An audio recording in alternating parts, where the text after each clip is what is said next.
So, tinker time yet again. And today, this is what we're working on. Oh yeah, she's back. Sit tight and I'll show you what we're going to be doing today. Two-parter.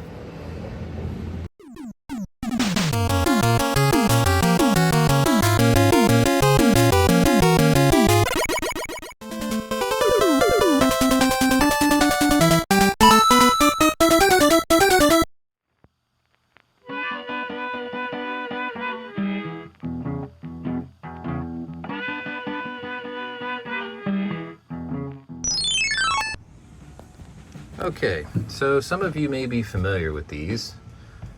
The most common one is from a company called DZ, which is pretty well known. I got something just like it, actually. It came up on Amazon Vine. So not only do I get to install it, but it's also a product review because it seems like an exact copy. This is a tailgate assist. So what this does is you get this hydraulic shock here. And it basically mounts to that stud there, and it comes down to here. And basically all it does is it prevents your tailgate from slamming down from gravity quickly, which doesn't seem like a big deal, but you know, some people have kids and they jerk around with the tailgate and that can just smash them in the head or whatever. Some people, they don't like people dropping their tailgate when you're working or doing them a favor. So I figured what I would do is give the cables a bit of a reprieve and not tear up my truck and give it a touch of modern. So, first part of this is going to involve this tool here. So this is a Zerk nut here. It came with this tool with a bearing, and the instructions say that you have to back this out until this is 3/4 of an inch from the washer. If you go too short or too far, then it won't catch the threads to actually work this. This is going to go into here with a little persuasion, and then you hold this and tighten this 9 turns. And to get 9 turns, what I'll probably do is just scribe a line in the top of that nut and turn it 9 times. So sit tight and let me get that started. I'll take a still shot of the nut after I push this in here. 1 minute, 37 seconds later.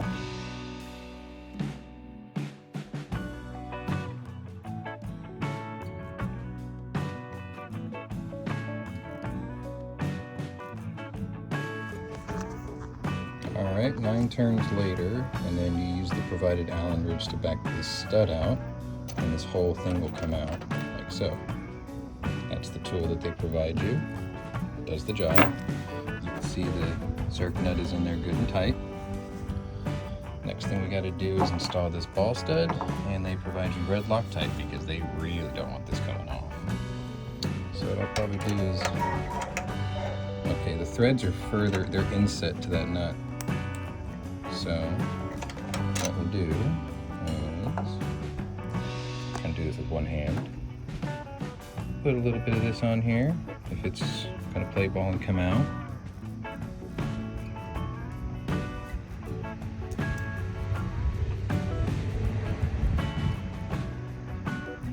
Do it. And what the instructions didn't say is this is a 12 millimeter. Not a big deal. It goes in there. And then we just start threading this on. Let's see if I can get this to do the ratchet wrench deal. Yeah. So far so good. Pretty easy install. Kind of nice how Dodge provided you a opening right there for this. It's like they planned ahead. Oh, we're gonna make an aftermarket for this just for you guys. I don't want to over torque and strip it.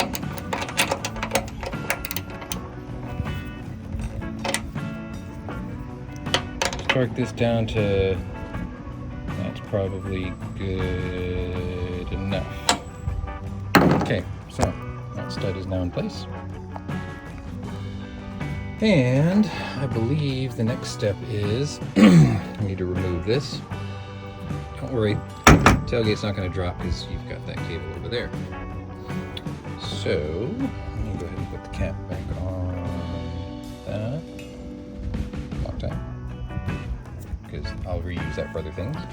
And this here is a T45. They too provide you with the tool, but I like to work smarter, not harder. So, I'll just go ahead and work this off.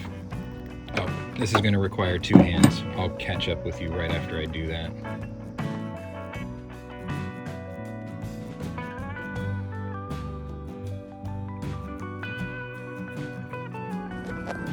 Okay, short segment. So once I took the still shot to show you that that comes out and it's got factory Loctite on it. I did not put Loctite back in it just because I don't want to have to strip this head to get it out sometime in the future. This plate goes on between the bolt and the hole, obviously, and it goes pointing downward. So we'll do that, and then we'll torque it down with the T45 and move on to the next step. Sit tight. 12 seconds later. Okay, so as per instructions, fat side up top, thin side on the bottom. This shock absorber was kind of weird. Like, nothing locked it down, but it was really stiff. I actually had to clip it in down here first and pull on this to extend it. But then again, it's brand new, so I figured maybe it's just putting up a fight. So that's with it installed into our stud here, into that stud here that came with the supplied plate. The last step is I need to remove this. This is called the cable limiter. So basically what we're going to do is just zap that out. It's T45. Pull this piece off, reattach this, and then the final step after that is they give you a little rubber bushing here. And what they want you to do, I believe, is they want you to install this 3 inches from the top of the tailgate cable because it has a chance of rubbing somewhere, and it also keeps the cable outside. So let me go ahead and pull that off. I'll show you a picture with it out, and then I'll show you a picture with this in, and then we'll try it out on camera. So far, pretty easy job.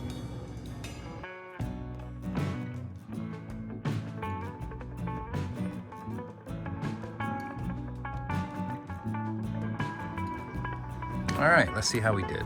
So that's on, that's back on. Make sure when you reinstall this that that bushing goes around the cable so it still has room to move. If you pinch it, you have to start over. Just back it out and get it in the hole.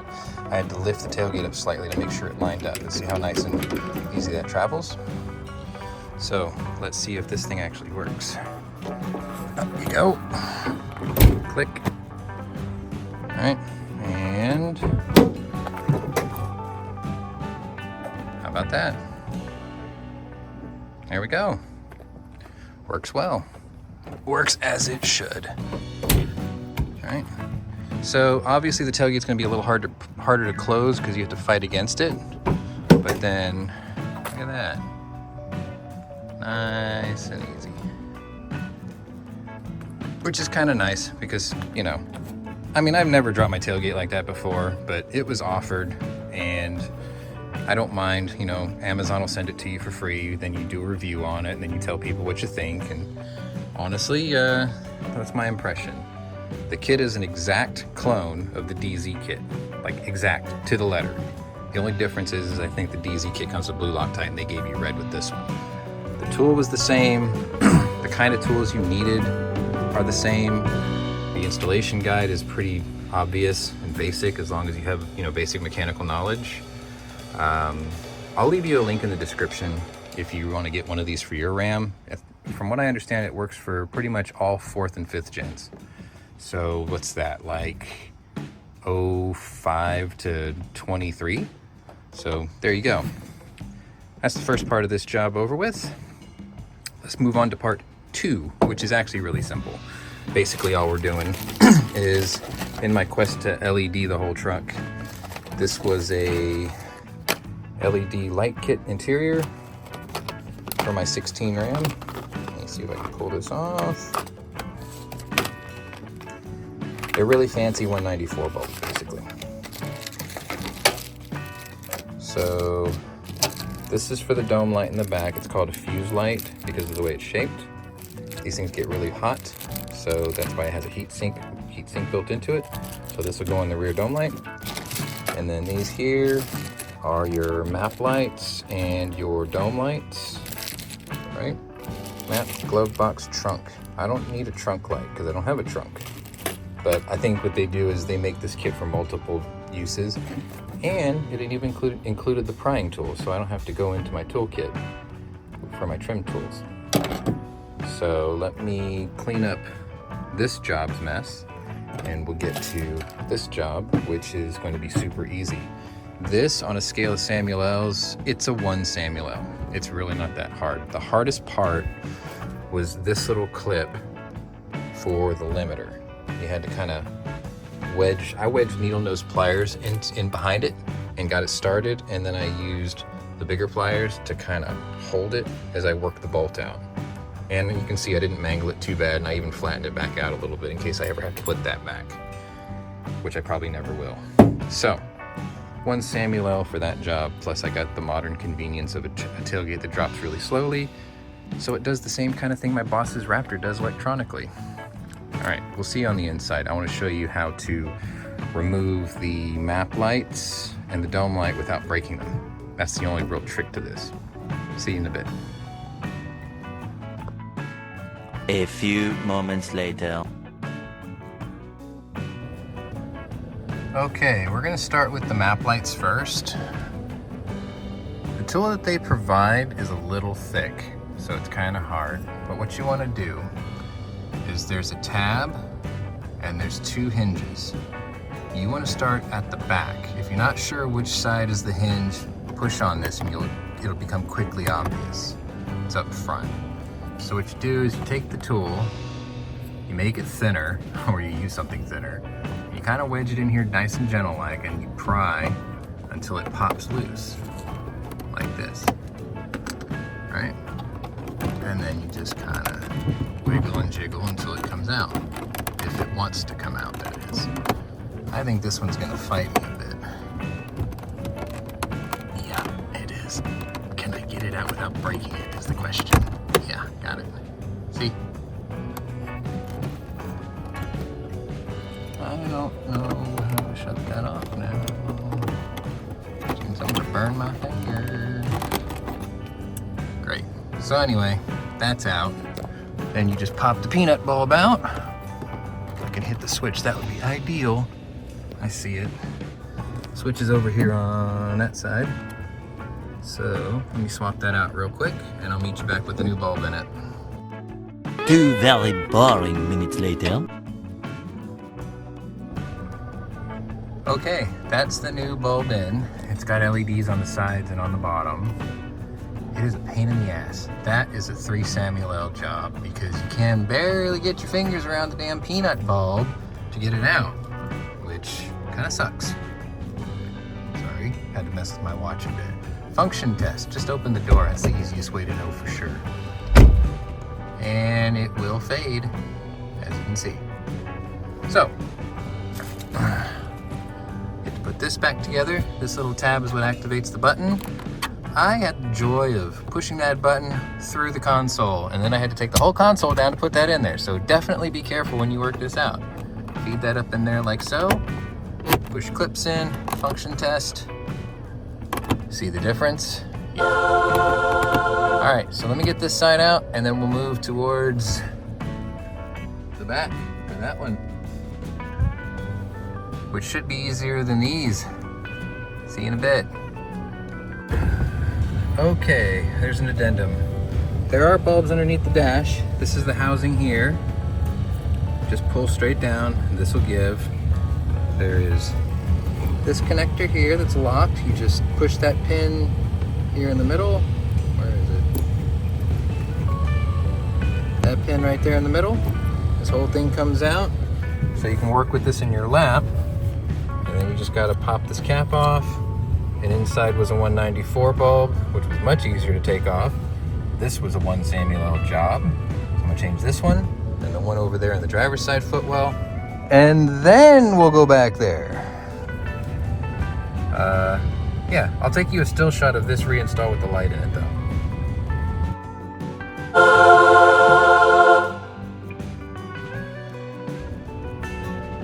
Okay, so I forgot the glove box light. So open it here, and you'll see that this is in here like so. And what I ended up doing was taking my trim tool and just wedging it in there and working it out like this. So what I'll do next is disconnect it, let the bulb cool down, and I'll give you a still shot with the LED in it. Then maybe we can go to the back. Sit tight.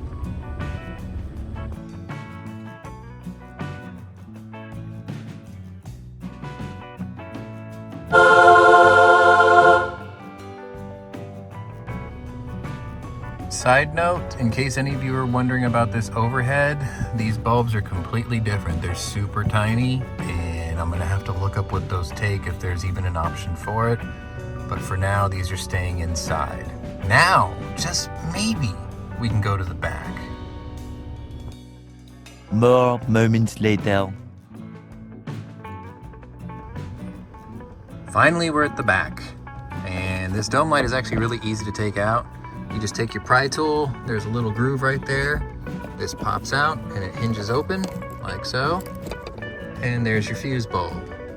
I'm not sure how hot that is right now, so I'm gonna err on the side of caution and just grab it with a, oh, I can't do that, because the whole thing wants to pop out. Anyway, I'm gonna pop that out, holding this with my free hand, obviously, so I don't break this, because the hinge obviously holds it in place there. And then we'll get that out and put in the new bulb, and I'll give you a still shot of that. This is the switch to turn it on and off with the doors closed, by the way. 12 seconds later.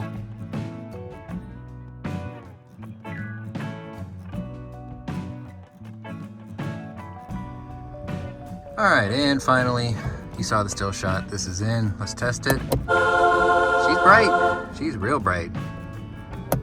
So, interior lights, Samuel L. job.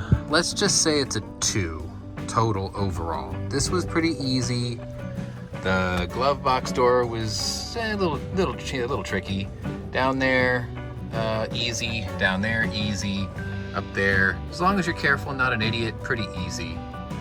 So anyway, that's your 2-part for today in my Eco Diesel 4x4 Lone Star Ram. This is the first time I sat in my back seat since I've owned this for over a year. Anyway, I want to thank you all for watching. If you like what you saw, hit the old like button. Maybe subscribe. If you're new to my channel, welcome. If you're a regular here, welcome back. Either way, check out my other playlists and see if my other interests may be of interest to you. Well, now it's on to washing doggos, which is not a video. Thanks for watching. We'll see you next time. Later. Well, the boy does have good hands. Good head. Bad taste in car. Mother!